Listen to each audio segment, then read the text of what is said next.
প্রায় 22 লক্ষ পরিযায়ী শ্রমিক ও তাদের পরিবার, এদের মধ্যে ম্যাক্সিমাম আমাদের এখানে পরিযায়ী শ্রমিক, আমাদের যে পোর্টাল আছে সেই অনুযায়ী 22 লক্ষ আছে, কিন্তু বাংলার বাইরের অন্যান্য রাজ্য থেকেও আমাদের রাজ্যে প্রায় 1.5 কোটি পরিযায়ী শ্রমিক আছে।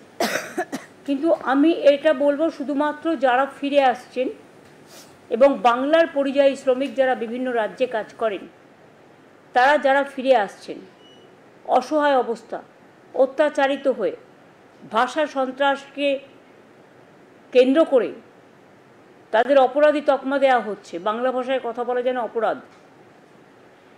কাজে এটা নিয়ে আমরা একটা সিদ্ধান্ত নিয়েছি যে বাংলায় যে সকল পরিযায়ী শ্রমিক বাংলার বাইরে কাজ করছে তাদের বাড়ি ফিরিয়ে এনে এবং তারা যদি নিজেরাও চলে আসে, যারা আসতে পারবে, যারা আসতে চায়, তাদের পুনর্বাসনের জন্য আমরা একটা পরিকল্পনা গঠন করেছি।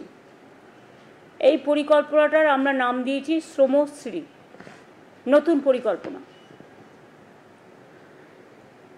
এর আগেও কোভিডের সময় আপনারা জানেন বিভিন্ন পরিকল্পনার মাধ্যমে তাদের আমরা নিয়ে এসেছিলাম, সাহায্য করেছিলাম।